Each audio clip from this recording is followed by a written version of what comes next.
Today I was interviewed, and the reporter asked me, as they often ask me, about the women's roles in the civil rights struggle. And of course, Ms. Boynton is a vivid example.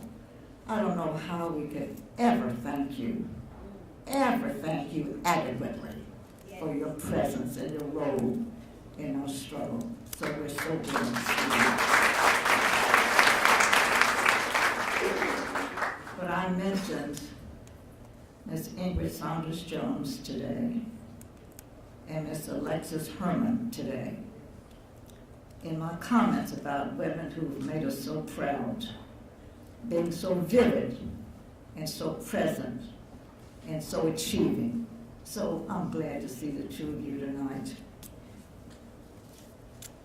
When I've come to Selma, I've come before, and I came today, and I stood on the bridge, and I was asked, where were you on that day? And I'll tell you my answer. I traveled extensively with Mrs. Coretta Scott King on her nationwide concert tour. She went around raising funds for SCLC. We were in San Francisco, and as I traveled each time, when Dr. King would call, our procedure was I'd answer the phone, and then I would chit-chat with him and just say, oh, here's Coretta. On Bloody Sunday, he called, and I chatted a moment, and I said, here's Coretta. He said, no, I want to talk to you first. He said, I'm supposed to go to Selma today. He was a co-pastor of his father's church, Ebenezer Baptist Church in Atlanta. And he never missed the first Sunday, which was Communion Sunday. And that was the occasion that day. He said, I'm to go to Selma today on the march, but I planned to go right after the service. I was going to get a private plane and go after service. But I've gotten a call from Selma, from the men who were on the ground, who said, you can't come. And he said, why not? He said, there are 9 known death threats, and we now believe that they're serious. That we are hearing that today you're going to hear from Alabama. And then he said, so I really have to go because I can't schedule a march and not go. So I'm kind of torn, but I think I will go, and I want you to make me 2 promises. One is I know that I won't come back after today. I will surely die on this day. And will you promise not to tell Coretta, because I don't want her to worry because she's got a concert this afternoon. The second request I'd like to make of you, and a promise that you will see to it that she's okay and the children are okay, because I probably won't see her anymore. And he said, and now I'll speak to her. I got off the phone, and boy, was I perplexed. One is, I made a promise. And if you got character, you don't go back on a promise. That I wouldn't tell her. And then, but I'm her friend. So I can not tell her. And so there I was, trying to decide what to do. He ended up telling her that he was afraid. The first time in his whole career that he was afraid. And he probably would not see her again. And he said, and by the way, I've told Xerona that I don't want her to tell you. And he said, so you can decide what to do. When the call ended, she really gave me the relief I needed. She said, Martin told me that he told you not to tell me, but he has told me. And I said, boy, thanks. And we talked about that.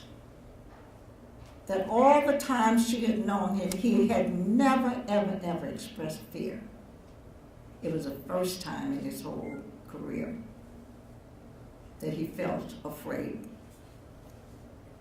But they convinced him that this was a group of mean men who said, we're going to bring an end to all this confusion.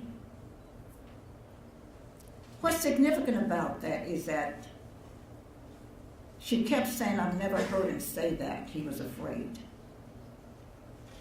And in her book, she wrote, it was the first time and the only time that he ever expressed fear. Because he used to say all the time that the President of the United States has maximum security and protection. And if they can kill a president, they could surely get him. And he was unafraid. But something happened that day that made him feel the fear. So today, when I stood on the bridge, I remembered that he had the fear that day, but the fear went away. And he came anyway, not that day. And I'm glad to say that because, you know, something happens to people. People change history to suit their own needs. And a lot of people have said he came to Selma and led the march that day. It didn't happen. He came the next day. And we now know the historical truth of what did happen.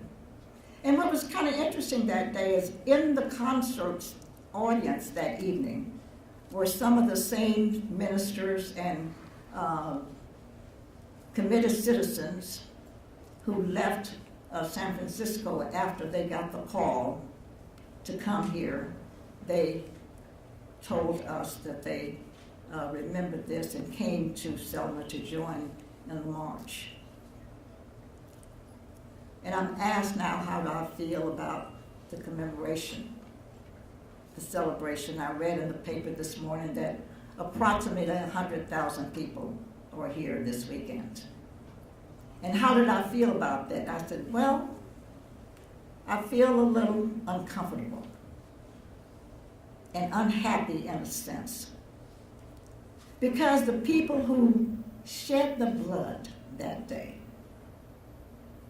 and experienced the beatings that day, and the people who were committed fearlessly for a cause that day, are now having us compare. This is what my commemoration is doing for me. I'm remembering with sadness the people who are not going to the polls to vote. And that's what the march basically was about. And I wish, and my hope is that of us 100,000 or more people who are here, that we would carry away from this celebration a real commitment to do like we do. I'm from a Baptist church. In the Baptist church, we said, let's each one take one, claim one. I'm hoping that the 100,000 people who are here or more would make a commitment to find out your friends, your neighbors, your relatives who are not committed yet to getting up on a rainy day and go and vote. And I say all the time, look at the film footage of C.T. Vivian, who was beaten on the courthouse steps, pleading just to go inside to register and vote, not to burn the building down, but just stand for the right to get that which we were promised, a democratic presence in this country we call our home. I know we will. I hope we will. That's my commemoration for this day, and I'm glad to be here.